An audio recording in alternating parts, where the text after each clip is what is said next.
thanks everyone, and thanks for inviting me. It's a very exciting place to sort of get connected into this. This is a way of showing you a cool picture my wife just took last week because we were looking at the eclipse, and by way of also apologizing if things are rough, because I just got back yesterday and I'm throwing together slides from a course I teach at Waterloo on data analysis, which has some parts of machine learning and deep learning in it. It's an expanding component of it, but so we had clear weather for our eclipse, so that was great. All right, so I've got this one open. So Shoal gave me similar instructions saying, give it an intro thing, not necessarily the inspiring stuff, but make sure that everybody's got the same ground sort of situation, understanding of where we are about deep learning, so that later on in the afternoon we've got a common basis, I guess, to understand everything.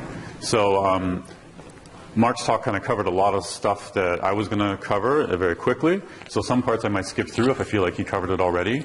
If it didn't make sense the first time and you have more questions, feel free to ask and we can focus on that a bit more. If no one says anything, I might just skip through some parts and try to get to later descriptions on CNNs and things more. Because I get the feeling people have, who's used a neural network before, coded one up? Okay, not everybody. Who knows what support vector machines are? Almost everybody. Okay, so I was trying to figure out where we are in terms of background. Okay, so I was going to introduce a little bit first me. So I'm a fairly new professor at University of Waterloo. I'm doing machine learning in the ECE department. I was at UBC before doing my PhD in Oregon State. My original research kind of, well, I'll get into that after. Also connected with other sort of institutes at Waterloo is this Institute for Complexity and Innovation, which is interested in sort of connecting, complex systems and kind of all manner of different problems sort of in a cross-disciplinary way across the university. So that's another way to connect with the work you're doing here. But I'm very excited to hear about the things you guys are doing and sort of build connections there. Because there's a lot of exciting stuff going on in AI, as Mark was pointing out. I always kind of start with a slide with things recently. It used to be that AI was like, oh, we're focusing on, recreating, human things that humans are good at, right? It was for playing chess and video games and things. Okay, those were cool. And recently, deep learning and sort of parts of machine learning have been solving bigger and harder problems that we didn't think we could solve, right? So Mark was pointing out AlphaGo. So Go was a harder game to solve, and they didn't solve it, but they've been able to beat basically arbitrary humans playing this game, right? So that was amazing. They're getting very good now at understanding text and speech and images to let us search for things on the internet. It's very handy. It's making people a lot of money at Google and Facebook and Amazon to help them figure out what you like so they can send you the least annoying ad that you might click on. They spend a lot of time analyzing what you might click on using these systems. So they're making money. That's nice. My research kind of focuses a lot on things, though, problems that we hope are a bit more socially or important or hard in different ways, right? So most of the results up until recently kind of summarize, as you were saying, pretty well by this book, so it's a good way to look up. This book's also available, they have a website where you can just download it and read it for free, so that's the best part about the book. At the end of my slides I have links to a bunch of the papers and books I'll have, so when I send those out, you guys can access it. But machine learning has a bit of a problem right now. I think that they really got to focus more on important problems, as I would say. A hard problem is hard because the risk of getting something wrong is high. And that's the problem that you guys are going to have to look at more. And that's why it's an exciting time for this. Because up until now, understanding speech so that Siri kind of figures out where you want to go or what image shows up in your Google search, no one dies if you get it wrong, right? So the next stage is, you want to do classification, you want to build these algorithms, but you want to know if you're right? You want to have some kind of confidence level, some, certainty. And currently, actually, that's not as robust and developed as these other things, right? So very high accuracy rates on a lot of these problems, but what's the confidence level, right? How sure are you, right? And like Mark was saying, a lot of things are still treated like that neural network has a black box in the middle. If you can't understand why something's happening, why, the algorithm diagnoses this part of the image as a tumor, for example, then can you really trust it, right? So these are all open questions that are currently being worked on, so that's why it's quite exciting to sort of talk to people who have real problems where we have to get it right, and we have to know we're right. But I'm going to be talking about getting us the basics to make sure everyone knows what we're talking about when we're studying deep learning. My research, I have a bunch of different things I work on, but the ones that overlap with deep learning and the stuff you might be interested in are in bold here. So we have,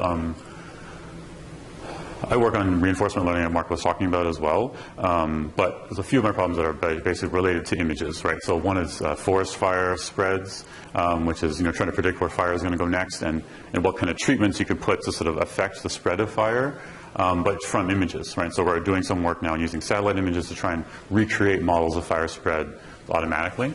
And the other work is on diffusion MRI brain scans. So my PhD student Laura is here. She's going to be giving a talk this afternoon on some of the related work to that.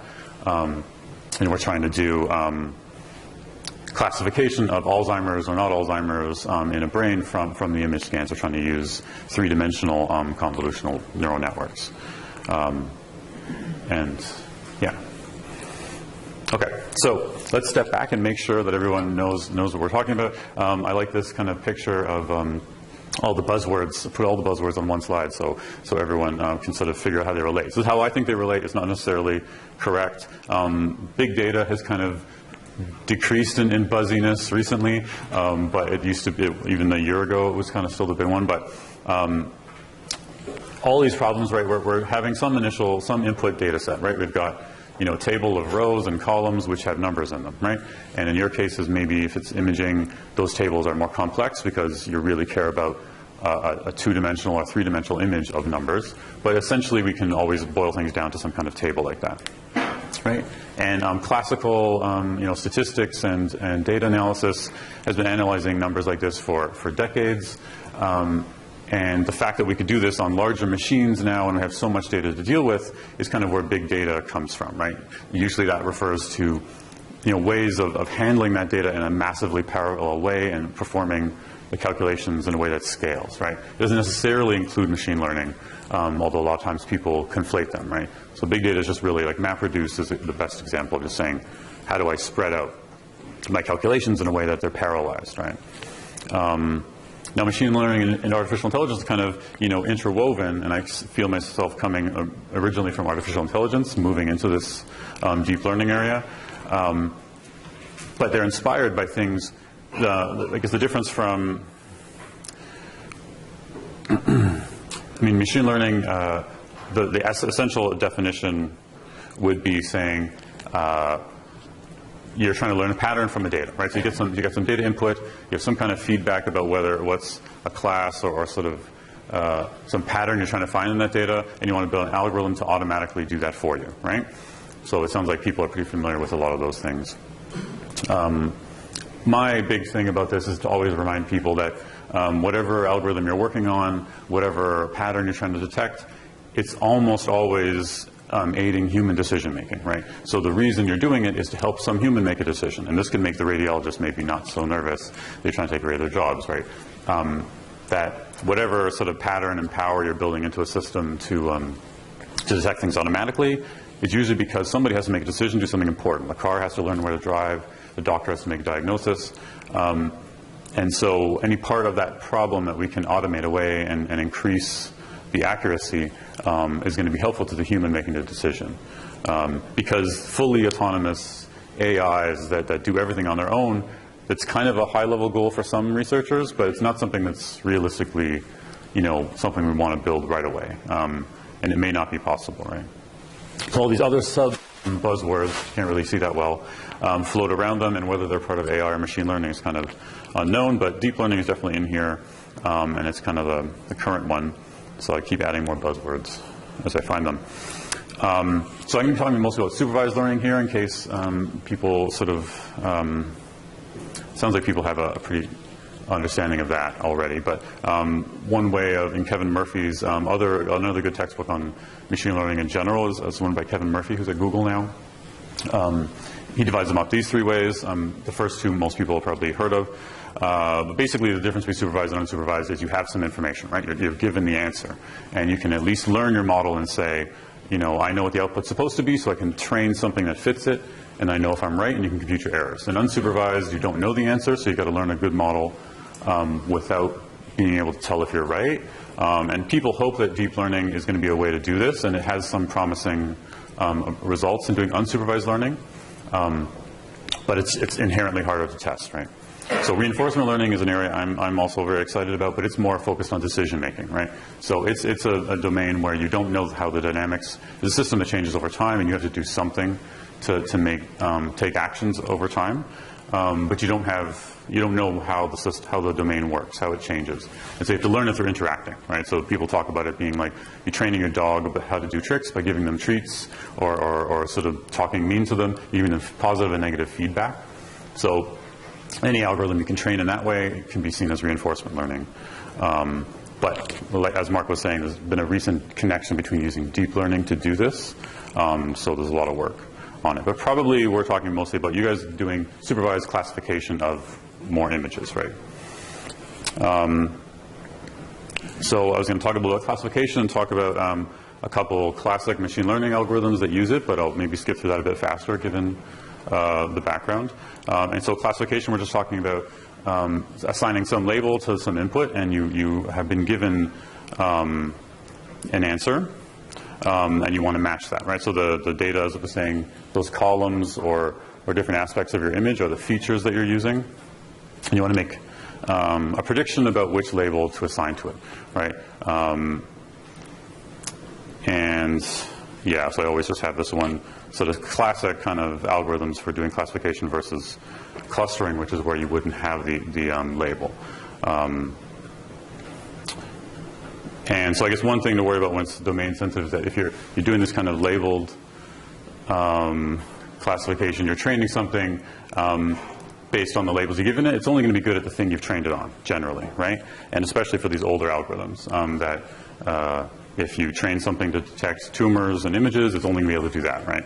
Some of the hope of some of these deep CNNs, like Mark was saying, is that you might be able to reuse some parts of the early networks to use on a different domain, because they'll have learned the basics of understanding any image of that type, right? And then you can kind of retrain just the last end of it on your particular problem. But until kind of the last 10 years, that was impossible. Whatever you trained it on, it was only going to be good at that very specific thing you gave it data on.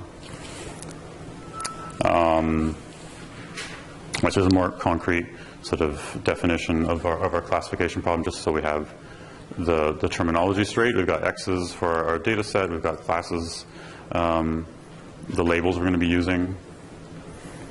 Yeah, and we're trying to partition all the data points into, basically we're going to choose which one class every point's going to be into. So there are other sort of approaches of saying fuzzy clustering or things like that, where you can say, I'm going to assign multiple labels to data points, but usually we're just going to try and assign one label. So I think most people know regression, and probably everybody knows logistic regression as well. It's kind of interesting, the connection between logistic regression and neural networks, because it kind of can be seen as, neural networks can be seen as kind of an extension of logistic regression, right? So in linear regression, we're just trying to learn a linear model to predict, our numbers. We have some kind of bias or shift value and some noise. We try to fit a line to that data, right? So logistic regression, we try to learn a function that turns some inputs numbers, like it can go from negative infinity to positive infinity, and give us a probability instead, right? And so you use the same kind of infrastructure for linear regression, but to fit this logistic function. And all of these components actually are the sort of the basic inputs that are used to build neural networks, right? Even that bias term that lets you shift it forward and backwards so that you can kind of center your curve over your data points. But the essential part of this is that you basically turn some continuous number into a probability, and then you can use a threshold to say, well, if it's above this probability, then I'm going to say it's in one class versus another class, right? And so you can visualize this way, which Mark had in his slide as well, because everybody has it. Say that essentially logistic regression is like this one neuron kind of device. We have a bunch of inputs, you sum them together, you're trying to learn the weights on those inputs, and then you push them through the sigmoid, which gives you a probability distribution, and then you threshold that to get your answer. right? And so once you're doing that, you're basically trying to decide where this line is going to be, but it has this kind of soft, it can accept a certain amount of incorrectness because it's just a probability. It's not a hard line, right? And so this component becomes the inspiration for people building neural networks, even though every kind of subcomponent now has been replaced with something better. So it's kind of like we keep harvesting and kind of changing parts. So you don't actually use logistic sigmoid distributions for this threshold anymore, but this is where it came from. And even this idea of training neural networks by gradient descent can be thought of even just on that logistic function setting, because the way you optimize that is you compute the gradient of that logistic function you've been given, the gradient of the negative log likelihood of it, and then you sort of have some learning rate. So we're going to have this eta k learning rate, which says take small steps, and then you update those parameters for this distribution, and over time it gets an improved estimate, right? So all these components get used in neural networks just on a larger scale on many neurons like that at once. So I asked what supports Mr. machines. Most people know about it. This is just interesting because this is another type of classical kind of classification method. As of like in the late 90s, early 2000s, it was, everybody thought it was, you could use it for everything. It was the most exciting thing. And now it's like, oh, it's fine. But it's kind of cool. And the idea is you find a line that separates two sets of points to classify them. And the simple version is very linear, and it's good if the data is kind of easily separated, so that's nice. But the cool part where everybody got excited was that you could transform the space using kernels, right?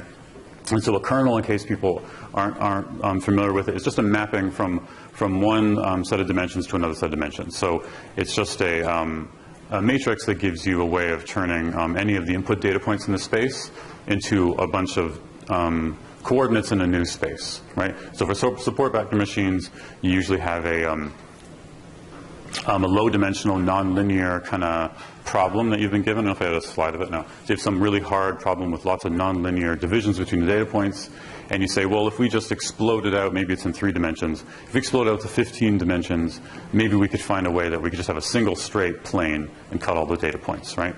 And so you find a kernel that kind of does that. You increase the dimensionality, you give some kind of bias to the distributions, and they find you can do that in many situations, right? You can come up with this Gaussian kernel and spread them out, and you can often find a line that splits it much better, right? So we were very excited about this because it solved a lot of problems that weren't possible to solve kind of in the early 90s. The problem is you had to come up with that kernel, right? You had to come up with this particular way of mapping points from one space to another. You had to decide how many dimensions you want. What are the problems? It doesn't really generalize that well, right? Because you've basically come up with a particular mapping for your problem space. And so it may not work well on a different problem. I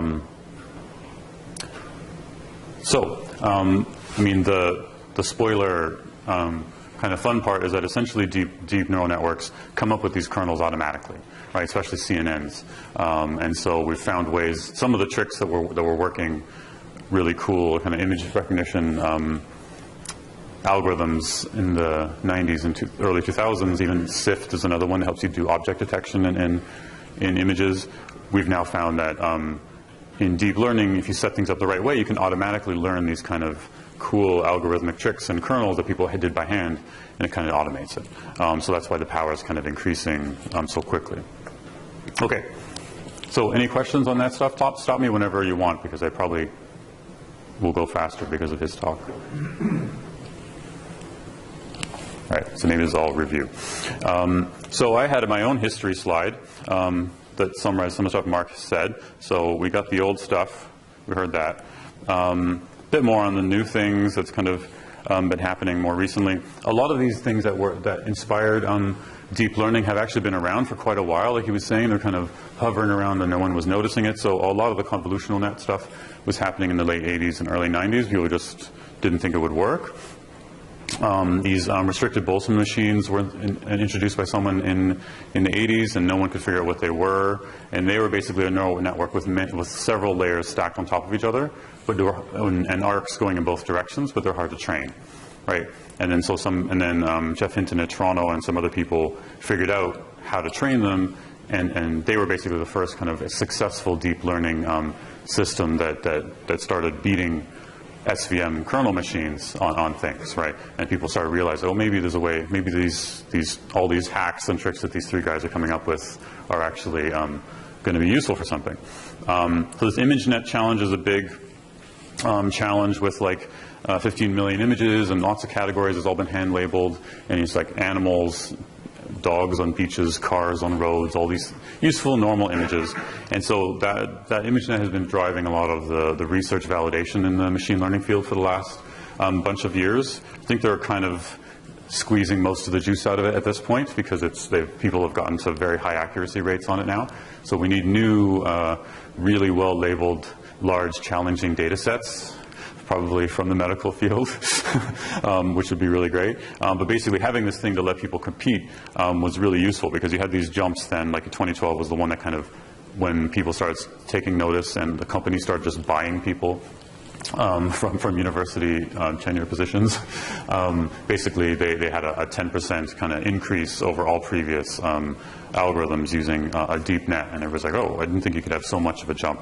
There's a good blog post by Andrej Karpathy, I cite at the end of it, and he was on the team looking at these things, and they thought they had a bug. Like, they couldn't have improved error that quickly.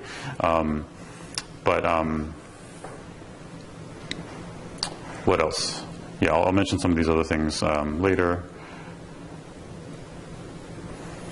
And this is kind of the summary for us kind of locally too, since two of these people are in Canada and Jan was in Canada. And I think Jeff Hinton is going to be in Toronto more often now that Google's kind of opening a bit of a research office there connected to Vector. So we'll have kind of two of the three in Canada again for now. Although there's many other people, but the story is everyone says it's them who kind of at least got us to this current excitement. And so yeah, but they have different sort of things. So I was mentioning the restricted Boltzmann machines. Joshua worked on various other things. One of them is this ReLU activation function, which Mark mentioned but didn't describe. I'll get into that, as well as these adversarial networks, which are the current hot, exciting thing from people. Oh no, I clicked something. Don't ever click things. I don't need it to be searchable. All right. No, any questions? Any kind of, even from the previous talks, kind of like something that seems, no, okay. I'm going to dive into more detail now with some stuff, if this will allow me. Yes, great. Where am I? We're here. Right, so neural network, right, we've seen this, right, so this is another way to look at it, right, you get some input, X values, hidden layers, output layers, and that idea of the sigmoid unit saying, and the original idea was basically each of those lines is like a logistic regression, right? And you got a bunch of inputs, you learn it, you threshold it, that's all it is. It's just layered of logistic regressions, but in multiple stacks, right?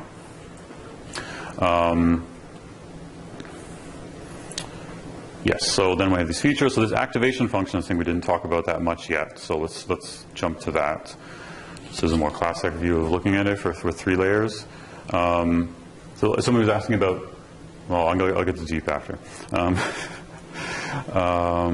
Right, so that's the thing about this generalizability is often talked about. One thing that was why people were excited about neural networks at the beginning is that they can technically represent any function, right? There's no limitations. They're not saying, oh, it's only this set of functions, there's only ones with these kind of properties. If you have enough nodes in your hidden layer, it could represent any function, any mapping from one set of points to another. Right? The problem is there's proofs that say that even with a single hidden layer like we've got here, you can represent any function. So you should be done, right?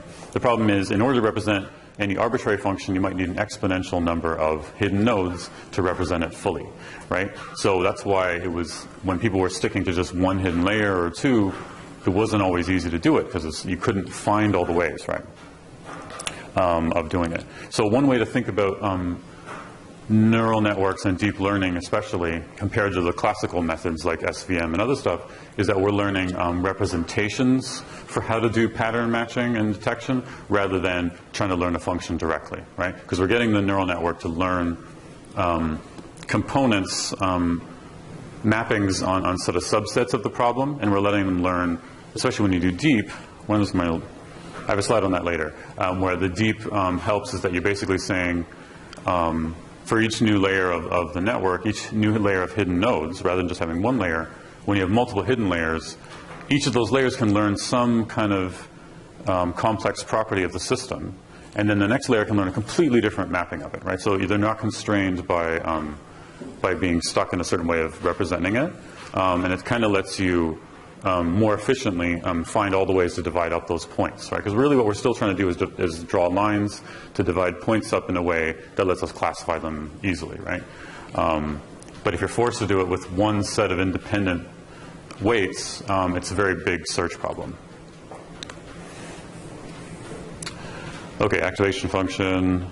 So we've talked about this stuff. So we're basically summing up these weights to get some output from the nodes, and then we want to threshold it, right? And we talked about nonlinearity. So here's a picture with the different nonlinearities, right? So this is the one that everybody used at the beginning, and you could even do something simpler. The coffee's here. All right. And so there's other things you can do. So you can have Gaussian kernels that kind of give you more of a spatial sort of spread around them. When people started getting depressed about sigmoids not working, they thought that tan-H functions would work better because they got a very sharp jump, and so it was more aggressive. It worked a little better, but they hadn't come up with other things that have helped as well. So one of the advances, though, in the mid-2000s there was that this ReLU function really works quite a lot better, and it's actually much simpler to compute. So this rectified linear unit, instead of having a sigmoid smooth curve and saying, oh, I want it to be a probability, we have this kind of spike. Right, and we say, well, the first, if it's a low value, we just ignore it, right? We're going to leave the value to be 0. And if the output of that, so this is what we're, instead of having that sigmoid in the logistic kind of node, we're replacing it with this, right? And basically, you're only going to react to high values, right? So if the neuron is responding very strongly, then we're going to take that signal and maybe use it for learning. But a lot of the low values we'll remove, right? And so the derivative of this is very easy, and you basically just get a spike at basically the maximum values. And there's this thing called saturation that was a problem with sigmoids, that since they give everything a non-zero probability, over time they would just get full, and you'd get some probability, or very high probability for all the points, right? Since we're actually putting 0 on things here, we get rid of that stuff. So you're getting rid of all the junk, right? So the current thing that's even more new is that apparently exponential linear units are even better, and they're like this, but even more spiked, but using exponential function. And some people have some results having better results than ReLUs. But the current kind of standard approach as of the last 2 years is just use ReLUs everywhere, at least internally. So another aspect of this, I might say it later, is that on that last layer of your network, you might have other more interesting things. So maybe you really want probabilities out, and so maybe you'd have a sigmoid on the last layer because you want to have a probability output on each of the nodes, whereas this thing's just going to give you 0, 1. But on the internal layers, you really want something that's much more aggressive like this, apparently. Right, so more output layer is the same kind of thing. Okay, so I don't know if this is as important now. Classically, we talk about neural networks, so being able to do problems that other problems couldn't do, and one of them was this XOR problem. So perceptrons and linear models couldn't even separate simple 4 points from an XOR function, which is like, well, that sucks. So everybody said we shouldn't even use that, right? Even small neural networks can do this. You can hand code one that will do the XOR problem nicely. But the really fun part is that you want to automatically learn how to do it, and on much harder problems than that. So this is more just a toy example to show that neural networks work. And this is actually a duplicate of that previous thing, just that we can do any function, but the number of hidden units you might need to represent that function is large. Okay, so this one, we talked about gradient descent on logistic models. So basically for a neural network, it's the same thing, except you have lots more weights. So you're just doing gradients of... Thanks, now nobody will be able to pay attention to my talk. The food's just waiting for me. Just look at it. All right. So So now we're doing gradients on, many things at once, but there are ways to do it to parallelize it so that right, so I mean the path that's not convex is important, right? So a lot of the classic methods, you can do gradient descent on them, and if you assume there's some kind of convexity thing, so you're going to find the optimal. For a thing as complex as a neural network, we can't assume that, right? So we need an iterative method. So you can look up the backpropagation algorithm. Essentially, it's quite simple, but it's a way of separating out the weights from each of the layers and saying, we're going to compute the gradients at the error of each of the weights and how much they've contributed to the current answer. We're going to take those differences, we're going to compute gradients of them, and merge them together in a way that we can update all the weights, right? And so as Mark was saying, essentially you're looking for times when the neural network is doing well at something, and you want to bump up the weights in those cases, and when it's doing badly, you want to bump down the weights, right? But it's just kind of a methodical way of doing it. And so backpropagation has been in the neural network since the 80s, since the beginning. And it's the same kind of algorithm that's still in there, but now, because of the scale and the other tricks that people have been using, it's working much better. And it's one of the benefits, it's one of the reasons that we're able to speed things up so much, because backpropagation can be parallelized quite well. A lot of these calculations can happen in many places at once, and so it's easy to scale that. But let's get to the new things. So the original neural networks had a lot of problems. They overfit the data, right, because they kind of have so many parameters. They basically have many, many more parameters than you possibly could need. And so they can fit any function you want, and so you usually just fit that function and you don't generalize that well, right? So the trick was not to have too many weights at the same time as having enough to fit your problem. But how do you do that, right? They also weren't very good at images and time series things, because they were just taking a layer of inputs and sort of going directly, so nobody knew how to do that. They also overfit, so overfitting is a big problem. So we just keep putting it over and over again. They're slow to train, and you couldn't tell if it was getting much better. And the interpretation, the black box problem, it's still largely there. We're getting some aspects of being able to look at the inside of these boxes and see how they work, but it's still hard. And they also overfit. So what are these heuristics? So what is the time? Oh, okay, I'm past that. So yeah, so I mean overfitting, there's just so in this book there's a bunch of, it talks about kind of the old sort of machine learning parts in the first half, and then goes through the problems and the new networks as well. So some of these charts from here on are from that book. They were just showing how the more weights you get, because you got your training data set and your validation data set that tells you, that you don't use for training, right? That tells you how well you're doing. And the more nodes you add to the network, you can get your error down further and further on your training data, but your validation data will start getting worse at some point, right? Because it's not generalizing. So if you see this kind of pattern in your results, you know you're overfitting.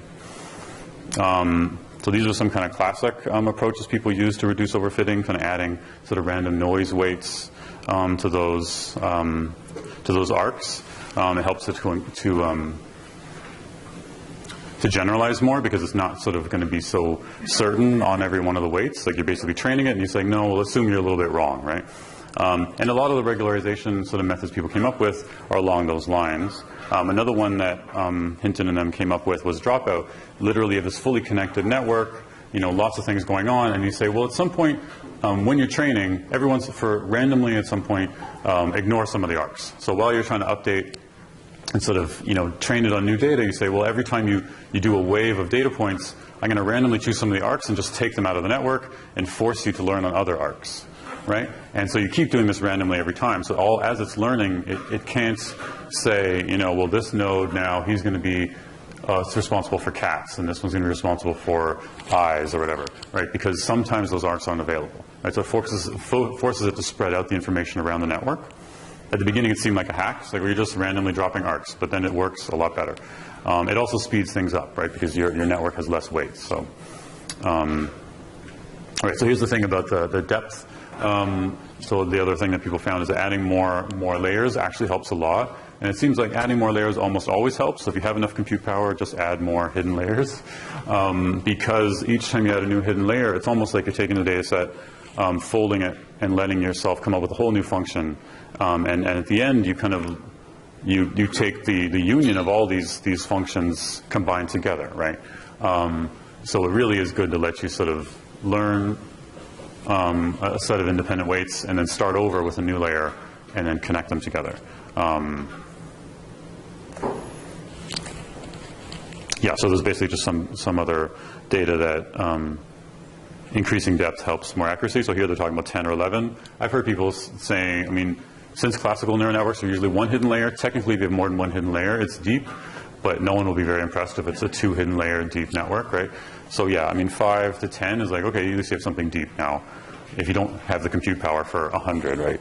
And the problem is it's very depressing with there's a lot of companies doing this research now, and so they have huge clusters of machines, so they're always like, oh, we just ran it for, a week on, 1,000 layers and all these data sets and, a small test. So don't feel bad if you said 10 and it's deep, but still what you're doing. But right, and then you can see that even if you have even with convolutional neural networks, if you don't have that many layers, you can overfit quite quickly. So having more is going to let you kind of keep improving in your accuracy.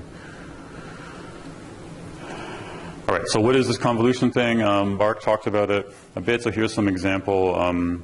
So the data sets that people have used it on. So I think for tumor detection, people are using it a fair bit because that's kind of a perfect first pass at it. If you've got 2D slice images and you're trying to just find objects that have a unique shape, that's what it's good at, because the thing that they proved it on was understanding handwritten numbers or numbers in photographic images for addresses. It's gotten quite good at those because those are well-defined shapes. I don't know how well they're doing at Chinese characters, but it's perfect for that. And then for face detection.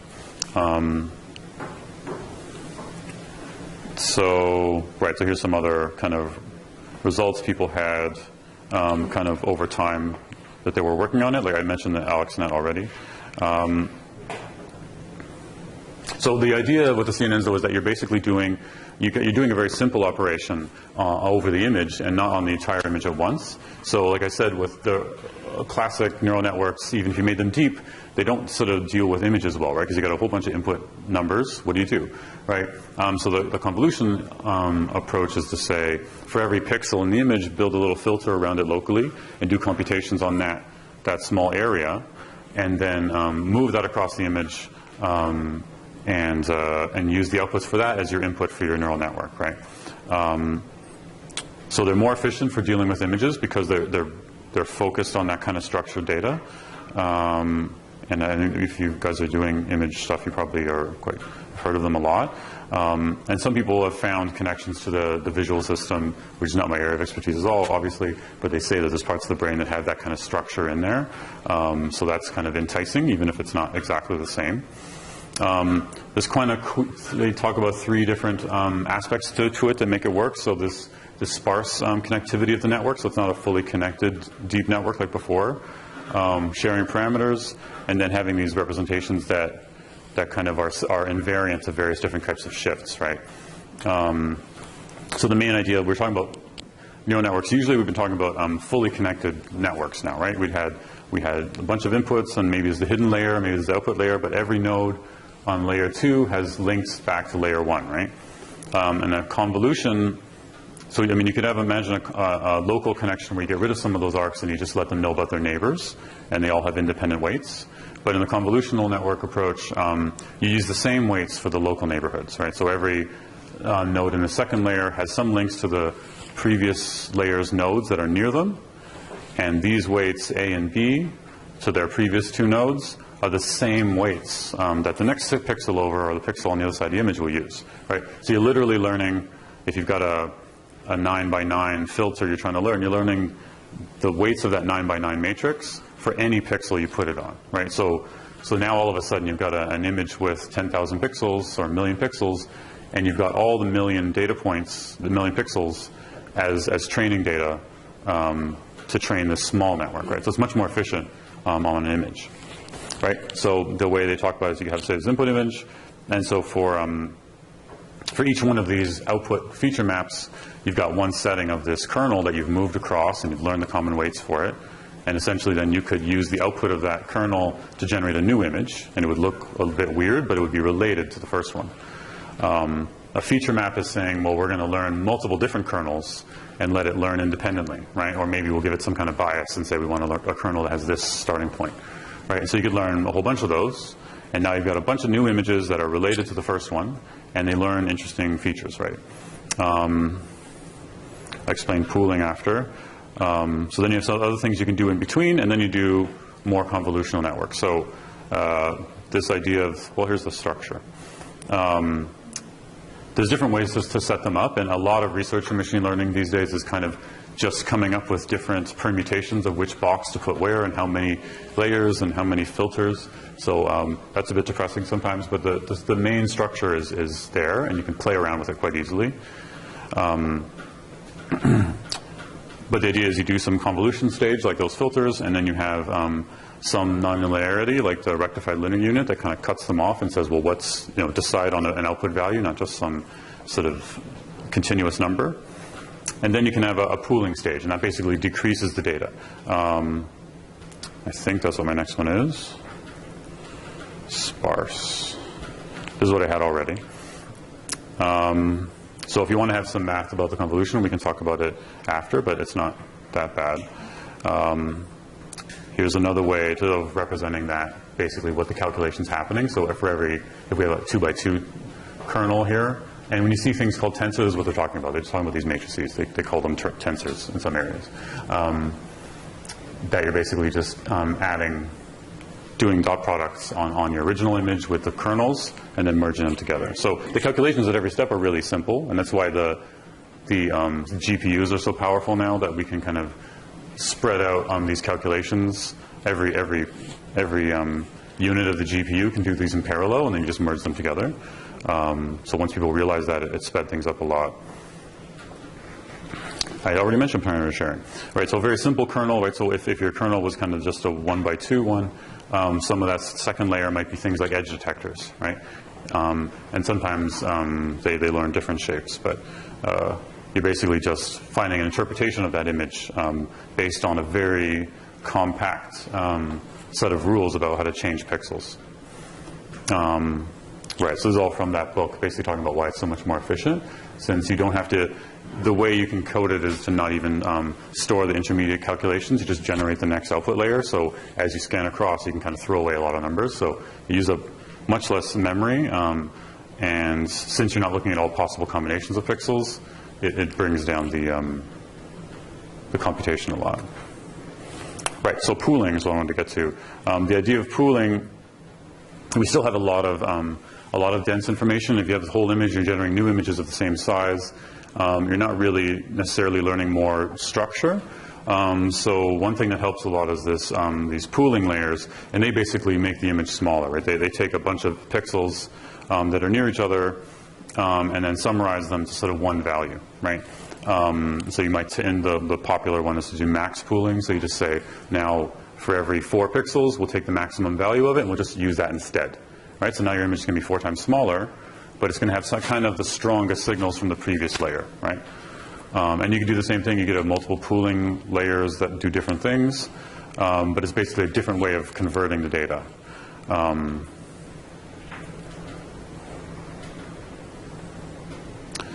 And sort of one aspect of it is that the way it tends to work in practice then is that it lets you respond to small types of normal transformations that aren't that complex. So if the number still responds in the same way and you're pooling across them, the pooling unit could say, well, this is a 5 regardless, even though it's different intermediate units responded to this number, but in the end it's whether it's a 5 or not, right?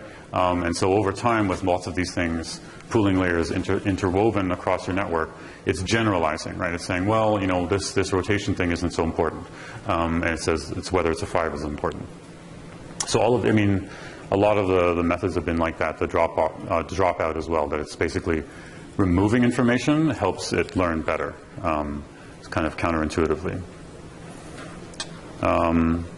Just some other examples of how to put sort of networks together. This isn't necessarily good networks, just that there's lots of varieties of pooling layers you can have, and whether there's a ReLU stage in between or something else, but you can't really read it. So that AlexNet, so these kind of graphs now are kind of the common way people talk about it, right? So the AlexNet one was a bit more complex, but essentially they were showing all the different layers you come through. And so sometimes now people just write a paper and they say, well, we're using CNNs, and here's the numbers that describe the layers and how many pixels, and then that's their whole algorithm description, and they go right to results. So hopefully we can get more complex things than that. Okay, so these things, so there's other things that you need to do. I mean, when you start using these, you can look into them, but basically, in order to reduce it even further, you can not necessarily have all of the filters touching each other. They can have overlaps, so strides are how much overlap they should have.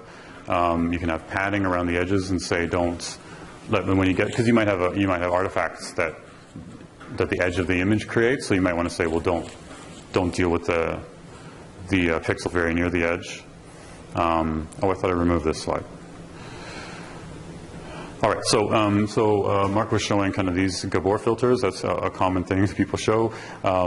And sort of these are the, I guess, a more focused one on CNNs trained on the same kind of images that they got these Gabor data from looking at people's brains and what we're actually seeing in that part of the brain. And they're not the same, but they're kind of not completely different either, right? So the lower levels of the CNN kind of learn line detectors and color sort of divisions. When you put in images, of animals, the second or third layers have eyes and noses, and then the last layer, so this famous Google cat video one was Google put a big CNN pointed at YouTube summary images of videos, like all of YouTube. And he said, well, learn important things about it. It was unsupervised. It says, learn things that seem to show up and explain the data. And then when they look at the last layers of the CNN and turn them on, you can kind of hallucinate an image backwards, right? And so the strongest image they found on YouTube hallucinated backwards was this one, right? And like, okay, CNNs learned that YouTube is about cats. Good. So this is like, it's a big deal because this is an unsupervised thing, so it's very exciting. What are you going to really use it for? It's not clear. Supervised training is much more clear why you'd use it, but the fact that it's learning something that you could interpret as meaningful is good. And I think that's an important aspect to go for medical imaging is how can we do things like that so that we can somehow pull out parts of the image and say, well, what is this? And then an expert could look at it and say, well, that's clearly this kind of tumor or this kind of lesion, whereas the algorithm wouldn't have a label for it. But maybe looking at these filters that have been produced, you could say, oh, it looks like all these things are the same. And you'd have a different kind of training, right? This kind of human in-the-loop training with the algorithm. So then there's other things that are going on. It changes very quickly, so we can't even keep up. Inception's exciting. So there's some of these networks are just digging very, very deep, hundreds of layers deep, but adding sort of more tricks along the way to control, like to parallelize how the data is merged.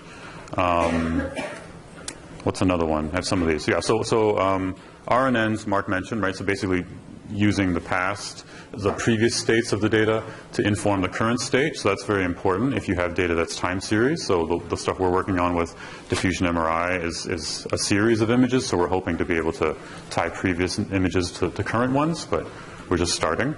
But LSTMs, which is the weirdest long-term, short-term networks acronym, I don't think I came up with that, but a sort of a more complex form of RNNs that has a lot of interesting machinery in it, and people are basically publishing papers altering that machinery in very small ways to make it work. But the interesting thing about it is that its benefit is that it learns how to forget properly. You can put in a function that says, well, you learn points from the past and use them for your network, but also remember what's important and then throw away the rest of it. Because if you keep all your data from the past, you'll get overwhelmed, right? So learning to throw away the right data is an important aspect of training these things. I mentioned deep reinforcement learning. People can talk about that more if you want. The current most hot thing is this general adversarial networks. So in that case, you're training kind of two networks at once, and one's the adversary and one's the one that's trying to learn the network, the data you're giving it. And essentially, one of them is trying to hallucinate and produce a generative model that produces new elements of the data you're giving it, right? So if it's cat images, it's trying to produce new cats you've never seen before. And then the other network says, no, that's not a cat, right? So you have, they're very different problems, right? In a way, it's producing a generative model that can create new instances of the data you've given it is one type of thing. And saying classifying whether it's a correct instance or not is a different thing. So people have realized that if you separate those two tasks into different networks and train them in parallel, basically fighting against each other, they both do even better than before if you force it to be one network. And so this is moving things forward quite a lot, especially in RL. So there's this guy's blog has like an interesting kind of short description of it with code you can just try, and so that might be quite beneficial in this field, especially because you do have two concepts of you're often wanting to make a very simple decision, like is this dangerous or not, is it a disease or not, and the other thing is very complex about what is in the image, right? And so maybe training them separately is actually going to be important. Maybe somebody will be talking about it later today. We'll see. Okay, so that was my quick review of the previous talk and review of all of this. Basically, machine learning's changed, and the way it's changed relates to all this deep learning, but it's really a series of tricks that are built on old technology, but in a way that is exciting. So hopefully that was helpful. If there's any questions, I'm happy to hear them.